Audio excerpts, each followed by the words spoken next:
Welcome to the CPO Rising podcast series brought to you by Products That Count, the world's largest nonprofit community, engaging over 500,000 product managers and chief product officers united by a mission to empower everyone to build products that truly count.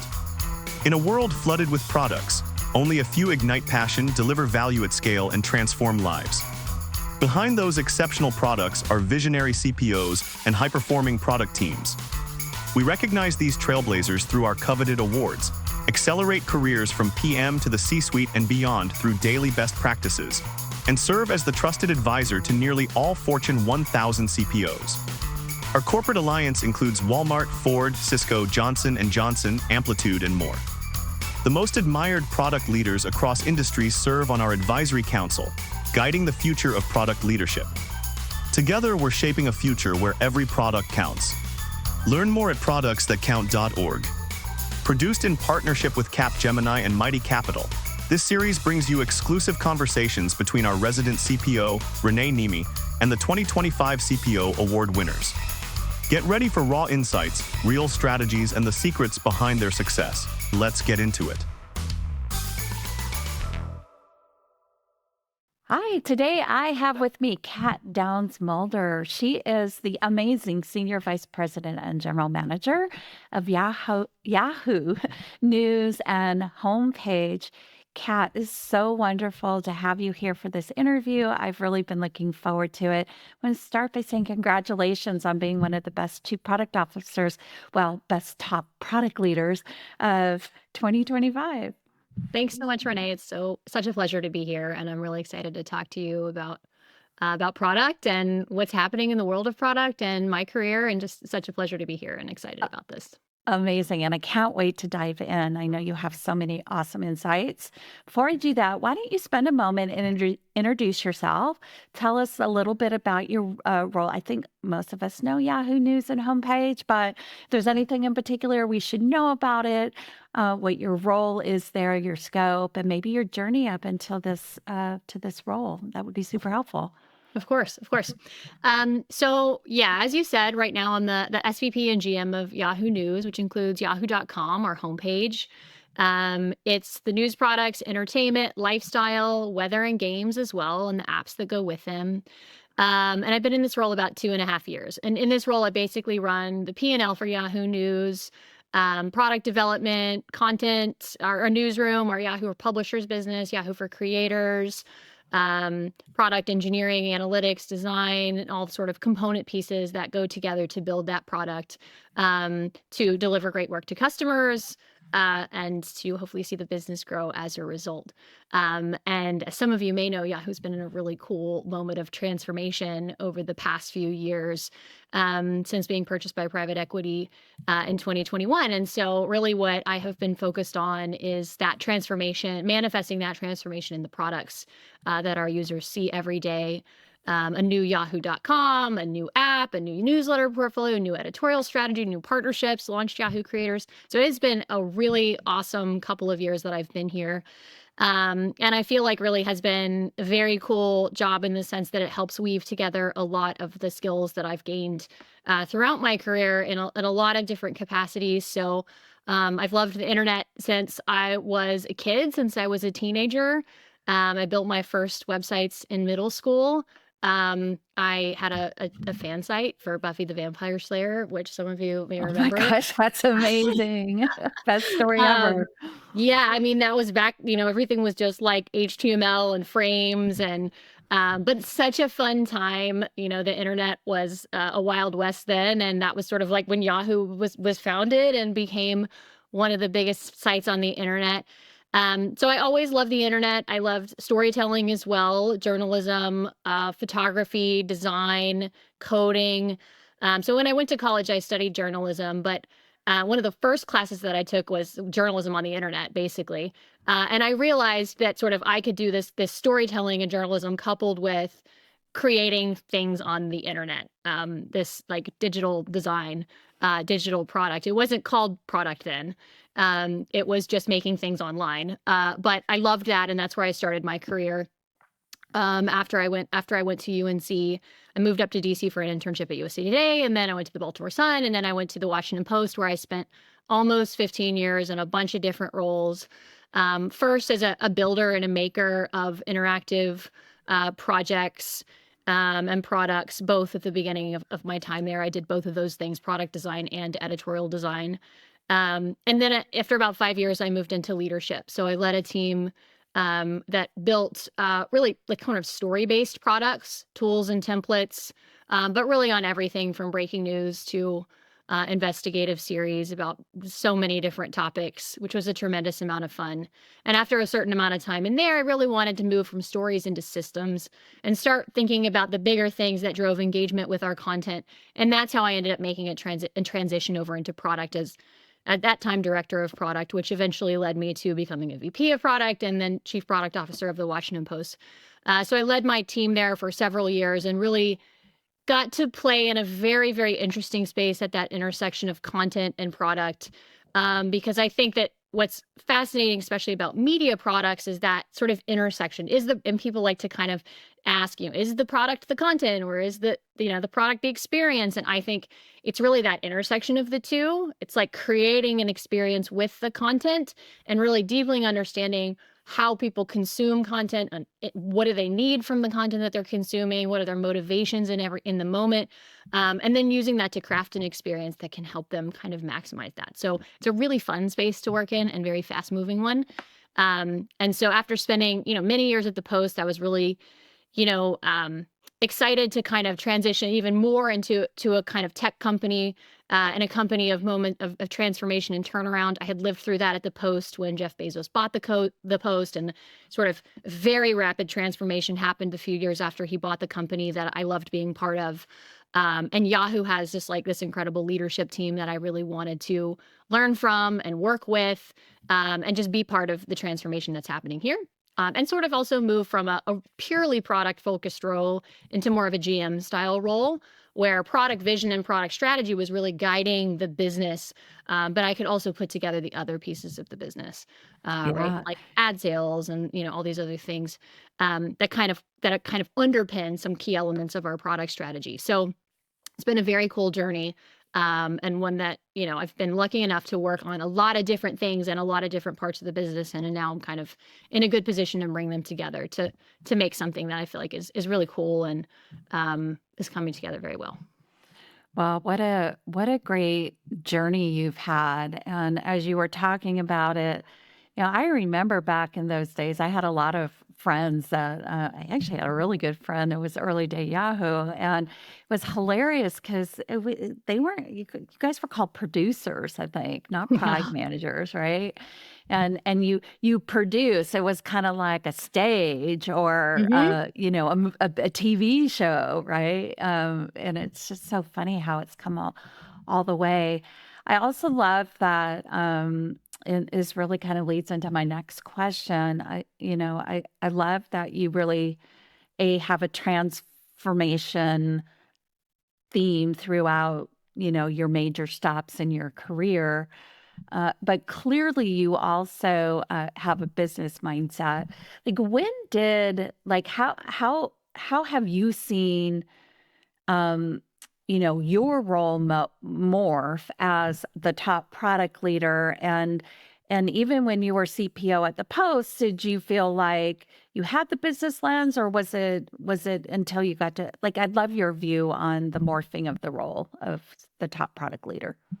Yeah, I mean, it's been such a cool evolution to be part of. I mean, and again, as you said, like from way back when people who did this work were maybe referred to as producers, or they were designers with more of a consumer lens, or they were engineers with more of an organizer and a consumer lens, right? And Yep. then sort of people started calling it product, and it became more and more of a sort of a centrifugal force in a lot of ways for making work happen, and then gained more and more value over time to many of most companies.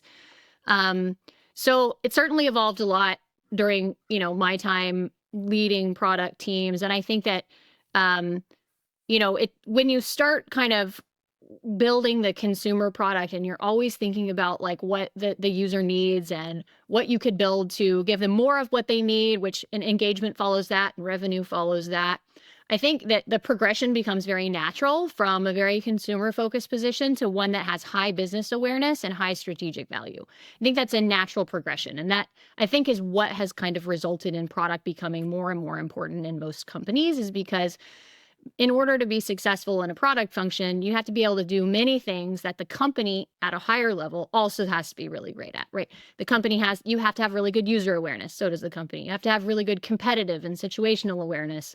So does the company, right? You have to have a really good idea of how to differentiate the product when you're thinking about that consumer and that competitive lens, right? And that naturally flows into the overarching business strategy. So if you can do that not just from a consumer lens, but also thinking about partnerships and thinking about monetization and thinking about content, and you can kind of start to put those pieces of the puzzle together, I think it becomes more and more valuable for the company. And I think that tends to happen naturally for a lot of product leaders in their roles, is that they become sort of a leader of the peer group in terms of, being able to understand and maximize the contribution that different skill sets can make to the overarching company's strategy. So like, one of the things I also love most about product is that it's sort of essential to your job to bring together different people with different skills and figure out how to maximize what they're contributing to the organization or to a project to achieve a strategic goal. And so you do that at the company level. It's sort of the same thing a CEO often does, right? Which is you're bringing a lot of people together and you're figuring out, okay, what can engineering contribute? What can design contribute? What can monetization contribute? And you're trying to use all that to make something that's really, really differentiating and special, with a strong ability to grow and, again, create growth for the company, which results in money at the end of the day. It's, that kind of success. So I certainly think that for me, the path has been fairly natural, which is as you kind of move into different roles, you solve level 1 problems, and then you're kind of moving on to level 2 problems and level 3 problems, and the scope kind of starts to expand, I think, in a way that becomes really, again, it's just super interesting, right? The problem space of product covers so many different things in a company, that, I think that business awareness kind of comes naturally, but we also have the ability to lean into it, right? And seek to learn more about it and make it more part of the way that we think. And I think there has been a big trend and a big shift in that direction over the past few years, especially as more product leaders kind of step into, again, whether it's GM roles or leading their own companies or founding their own companies, because that way of thinking can be really valuable in a lot of different contexts. Yeah, absolutely. We've definitely seen that on our side as well. So it's definitely tracking. By the way, we issue an annual research report, and we've been tracking the elevating role of the CPO, but now the CPO is starting to be kind of the natural, next in line for the CEO, and we've started tracking the numbers.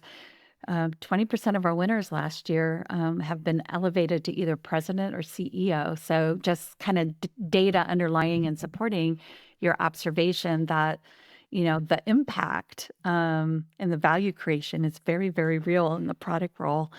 And you have such a unique 360 view of the business, right? What other role in business gives you such a broad view at that necessary level? Awesome. So, you've kind of had a really interesting last couple stops in your career where you've been able to facilitate pretty large transformations at the product level. What role has culture played in those transformations? And anything you can kind of share on what is kind of the ideal culture for not just successful transformation, but successful growth? Well, I think culture really matters. I mean, the short answer to how to drive, what are the essential ingredients of transformation? I think strong and clear vision about what you want to accomplish and what consumer needs you're serving and where you want to sit in the market is essential. And then secondary to that is the talent and the people to execute that vision, and all of the things about how they work and how they think and what they're capable of doing, I think is really centered in is centered in a lot of that culture. And the question is, how do you build, nurture, coach and engage people in the culture so that they can effectively drive the type of transformation that Yeah. you want to see. I think that ultimately the type of culture that I love to work in, that I think creates the most effective products and therefore the most meaningful transformations, is one that's really customer centered, where it starts with really understanding what type of needs you're trying to solve, and usually some gut and some conviction about how you might be able to solve them. And then being able to kind of really make sure that that mission is deeply understood amongst, the people across the organization. And then sort of couple that with, clarity about what each person's roles and, what are they there to, how can they help, right? I think that people, when you're trying to build culture, understanding what you want to do and then understanding how you can contribute to doing it are really essential. So how can you engage the team in getting the thing done, right? And so I think product, again, plays a very central role in that, because it's a place where you can kind of say, a person can kind of take that really big vision of the company and then start to make it smaller and smaller in a way that makes it more and more accessible to different people and different teams across the organization. So again, they can contribute to this bigger mission. So I think in that customer-centered culture, communication is really key. Like, how do you help people understand what that vision is? How do you help them understand their role? I really believe in transparency. I really believe in clarity. I really believe in also just like a healthy dose of fun and enthusiasm in a culture, which is huge driver of like creativity and innovation. Um, a culture where people are comfortable taking risks and talking about new ideas, and where they're encouraged to try new things. Even if those new things don't pan out like tomorrow, right? You're always learning something that plays into what you're going to do in 6 months, you're going to do in 12 months or 18 months. And so giving people sort of, the right balance between, like, we need to get something done now that's going to drive results, and we need to learn things that are going to help us down the road, I think is a really is the most fertile space to be in, right? Where you have like a good tension between those things, and you're always learning and always thinking about what's next. And again, I think the people who are drawn to this work tend to be the kind of people who love to be in that space. They love to feel that tension, even though it is like a tension point. They like living in that tension, because that's the tension where you make an idea real, right? I think the product people are typically like are really good at saying, this idea, how do I make this idea real, right? You can have a great idea, can make it real, and can also find that connective tissue between those two things. Those are typically the ones that I find have the most success and tend to rise to the top, are the ones who are able to do that. And so anyway, that's, I think, from a culture perspective, starting with the customer and then really building around that connective tissue of like, how do we get the work done, and how does everyone contribute, is what can underpin the best Awesome. transformations. So when you have tough calls to make in a customer-centered culture, like how do you set your priorities? How do you make those tough calls? So I think it starts with, it should always, every decision, and this happens, I mean, I would probably talk about this, 5 or 6 times a day in every meeting that I'm in. In a customer-centered culture, it all comes down to what are we trying to achieve for our users? Like, why? What does this solve for them? Why do they need it? Why do they want it? Why is this good for them? Bringing it back to that strategy, not just what they need, but how that maps to our vision as a company and our strategic differentiators over time. And then when you have that lens, the next thing is impact, prioritizing for impact. So really thinking about, all of the options of the things that we can do, which ones align best with that strategy and have the highest potential for impact. And depending on what you're trying to accomplish, that lens for impact could be different. That could have, it could be an engagement lens for impact. It could be a growth lens for impact. It could be a monetization or revenue, gauge for impact.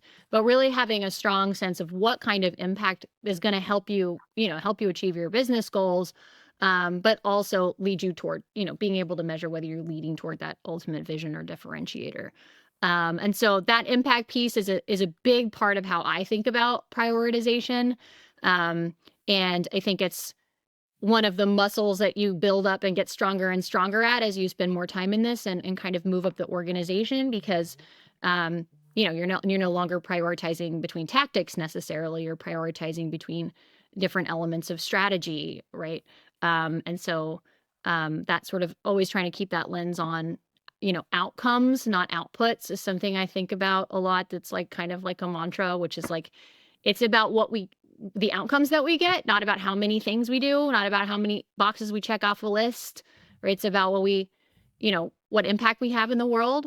And so let's focus more on that piece of it than just, have we checked off every box from Q1? Have we done every row on our spreadsheet? Have we hit every milestone? It's because what you don't want to do is end up at the end of the year and you've done all that and you haven't really done anything that's moved the needle.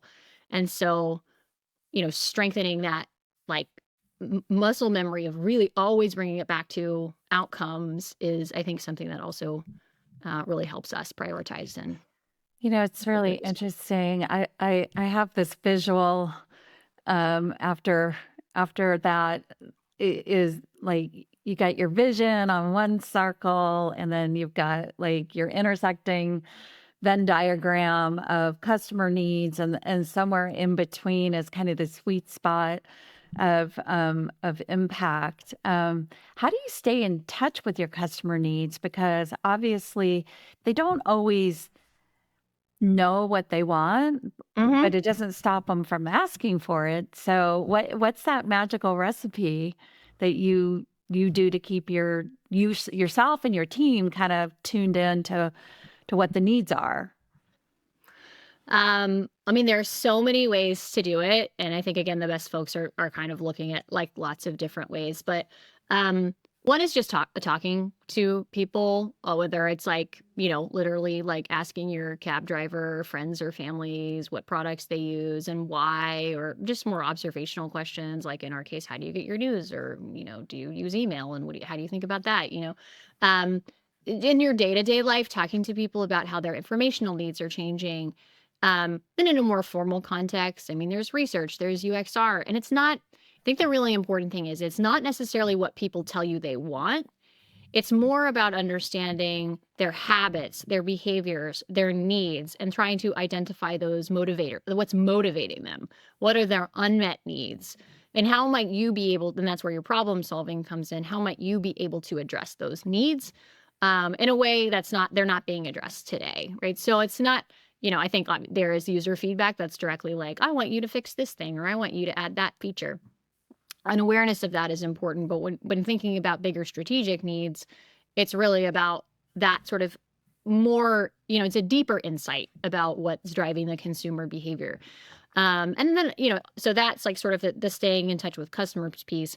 I think there's also, as you do that, you have to develop strong competitive awareness too, because those customers are telling you what else they're using and how else they're meeting those needs. And understanding, again, it's not necessarily just what they tell you, but also the behaviors that they have that then help you understand. And again, it could be diary studies, or it could be going and sitting, something that I've done, go and sit in people's houses with them for hours and see what they do and follow their routine. And again, what they say they're doing and what they're actually doing may be very different, right? And so then taking that and being able to understand sort of what the landscape is and where your product fits in it is really important. And I think that it's something that, you train a muscle that you train throughout your career and in lots of roles. And I think in early career, like IC product managers, is something that we teach a lot and we practice a lot and learn a lot and try to build into our culture so that it becomes second nature. It becomes second nature to use a lot of these products and have strong competitive awareness. It becomes second nature to, reach out to users and talk to customers and, not just do formal research things, but those informal things too, or like, whatever it is, go to Reddit and, or go to X or go to Threads and read what people are talking about and what they're thinking about. And all that, again, just helps you develop a strong empathy and like awareness of what might be driving people so that you can then build things that help them. A key thing for us is like, how do we help people accomplish their goals? How do we help them make sense of a very noisy media environment, very, very noisy media environment? And they need a product that can help them bring clarity to the chaos, like, they're exhausted. And I think that we can all empathize with that feeling of exhaustion, just because there's so much from the minute you wake up until the minute that you go to sleep. And so one of the key things that we are doing with our site, with our app, et cetera, is really trying to take that insight and turn it into products that help you save time, help you navigate a chaotic internet, help you find the things that are relevant and interesting to you through personalization, et cetera. And so those insights really have a lot of import in the process of developing really good products. And so while there are many, many ways to do it, I think it's more of just like, how do you build it into your mind? Like, how do you make it part of your reflex to care and to want to do that? And I think there's plenty of things you can do from a leadership perspective to try to drive that behavior and grow it in people. Listening to you answer this question is really enlightening. Well, so first of all, I'm super excited. I haven't used Yahoo in years, and now I'm going to go check it out, because everything you just said, I'm like, that's me. That's me. Yeah, I'm so happy to hear me. that. And what you did say is like the spouse with the opposing political views and that tension. So anyway, that's a different conversation for a different day, probably with a glass of wine in our hands. But back to the topic, your product is so broad. And how do you have organizing principles for how you deliver against such a broad audience? Yeah, I mean, well, we have, I think in terms of how I like to sort of like build a product strategy and have it, basically translate down to the execution layer and the individual folks who are trying to make something happen. We have a company vision, trusted guide to the digital wilderness to help people accomplish their goals. And then, within my teams across the product that I run, Yahoo.com, news, entertainment, life, weather, and games, we have a sort of a way of thinking about it, more of the internet, all in one experience just for you. And so how do we build something that is for each person, right? Each person has a different experience with the internet. They're seeking different things. They have different goals. And so it's very important to us to deeply understand those goals and personalize an experience that fits them.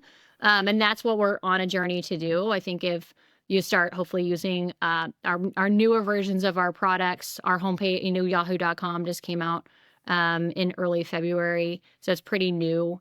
But there are several features on there which are intended to help to be for you. I think there's a lot, a long road of different things that can be added and experimented with there. But it's I think it's a really worthwhile space to be in, again, because people have high information needs and they have information overload.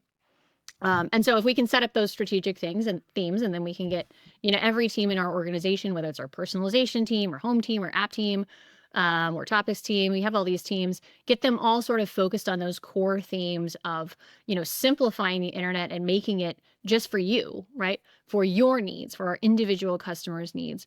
Then I think that clarity and focus tends to unlock really interesting work, really innovative work. And then ideally you can deliver that at a very fast clip, right? If you have the right operational approach.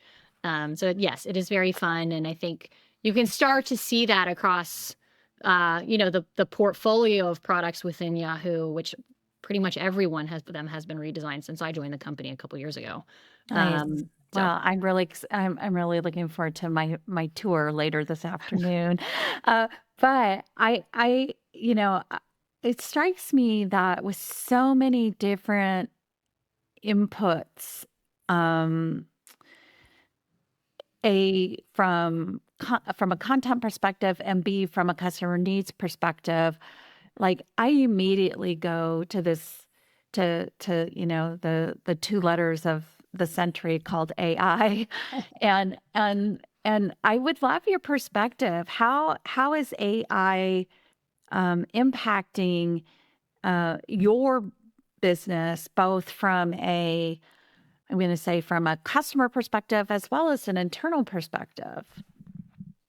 Yeah, I mean, so from a customer perspective, I think it's very interesting. Obviously there's a in the media business, a discovery question. How is the user's needs of seeking information changing? Through search or for tools like ChatGPT that can kind of transform the way people seek information, and that top of funnel discovery layer is changing.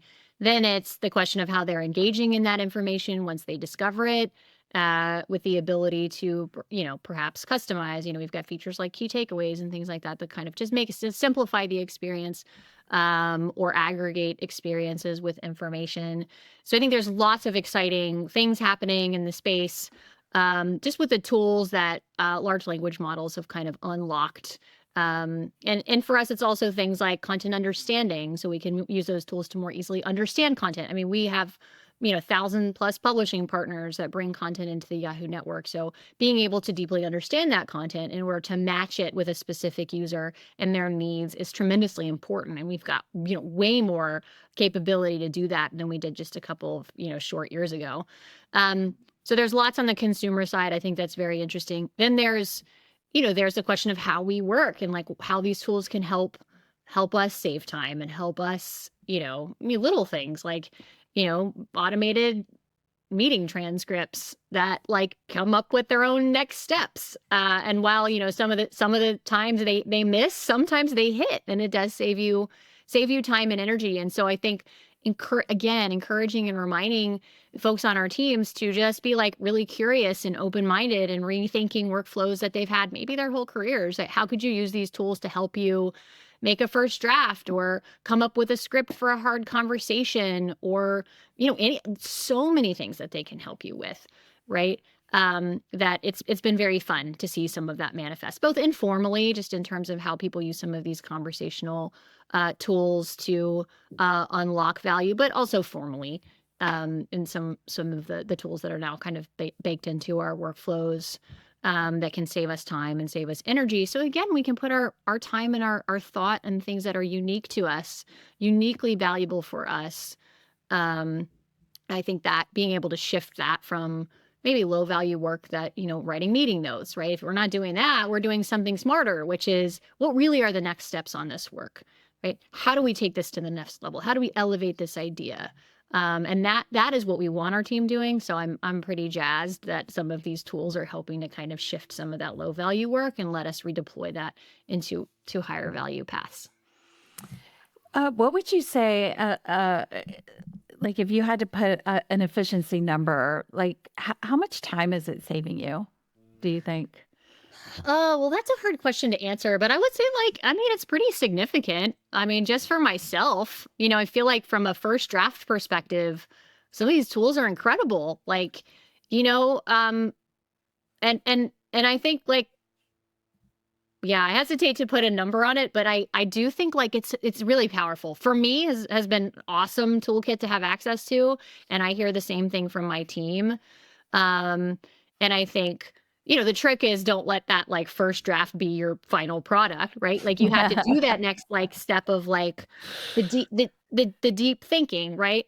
And but then if you can use that, like, if I can take deep thinking like in my notes and I can use a tool to help me translate that into a document that's formatted in a certain way, or even help me come up with a format that then I can use for my deep thoughts, right? If you can make LLMs a more of a thought partner that can help you produce your best work, I think it's tremendously valuable from an efficiency standpoint.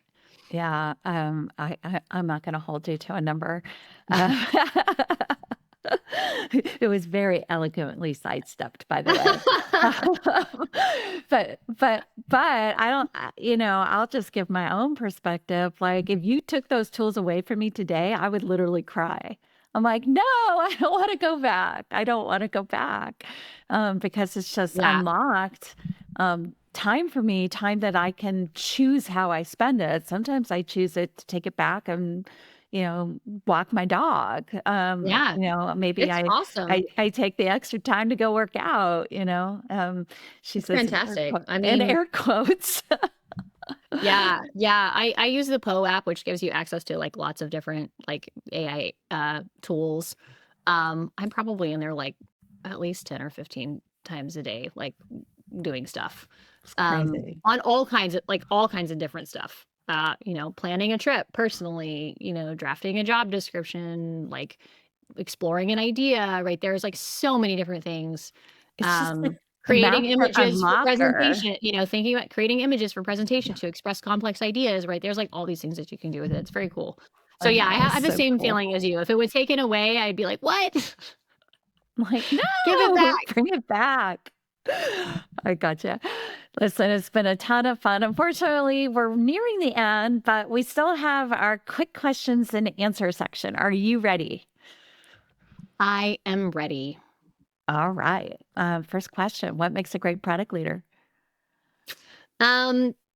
Curiosity, focus on the customer, love for the passion for the industry, passion for the work, passion for technology and what it makes possible. Those are a few things. I love it. Okay. What's your favorite tool right now and why? So this is pretty basic, but my favorite tools are Evernote and Todoist. Like those are the ones that like keep my life on track. Neither one of those is like super revolutionary, but I'm definitely the type of person where like if a to-do comes through my mind or my email or my Slack, it's going on my list. And then I'm living by my list. And so I love a tool that just does its basic job so well. And that's why I love those tools. I love it. By the way, those are I don't know if they're the top of the list, but they're right up there for me too. I live in both to-do notes and Evernote. All right. We were just talking about ChatGPT and how it makes us efficient. Tell me about an insightful question you've asked your favorite agent recently, and it could be personal or work Cool. or I one don't of know if both. this is insightful, but I'm going on vacation next week on a 10-day road trip with my husband and our 4 children across South Dakota. And I use ChatGPT as my trip planner and like assistant in all things related to making this trip happen, which has a lot of logistics associated with it. Yeah. So it's been like a months long conversation that I've been having about this, supplemented by other research, right? But like really like at the top level using that tool to help me like figure out what to do and where to go and like how to like think about things for the kids and how to schedule and how to maximize and allocate my time. And it's been super fun. So I'm going on that trip next week. So we've been having some last minute Oh, I can't. arrangement discussions. Awesome. I can't wait to hear how it goes. I haven't used it to plan a trip yet, but I can see how it could be super helpful. All right. Last question for you. Are you reading or listening to anything interesting right now? Yeah, so I have 2 that I've just finished. One many of you have probably heard of, The Anxiety Generation by Jonathan Haidt, which actually Ezra Klein just did an awesome podcast with him about that. Just such an interesting book. Again, like as I said, as I think about parenting my children and raising them in this time, just raises some really important questions. And then the second one is a book that I read recently, which is called This Is Not a Book About Benedict Cumberbatch, which is just like the funniest book. And that is about finding your passions and things that you love as an adult and fully leaning into them. And through that, making new friends and finding more creativity. And so I highly recommend that one as a delightful beach read for anyone headed out to the beach this summer. Awesome. Sounds like 2 amazing recommendations. Kat, thank you so much. You've been very generous with your ideas, your time. It's easy to see why you're one of our top product leaders this year. Thank you, and good luck on your road trip with 4 kids in the backseat. Out. Thank you. I'm sure it's going to be amazing. I can't wait. Awesome. This is SC Moadi again, founder and chair of Products That Count. Thank you for listening to this episode. If you like what you heard, be sure to leave us a review on your favorite platform, including Spotify and Apple. And please check out our other resources at productsthatcount.org. They're designed to accelerate your product career and make product the most important function in business. Until soon.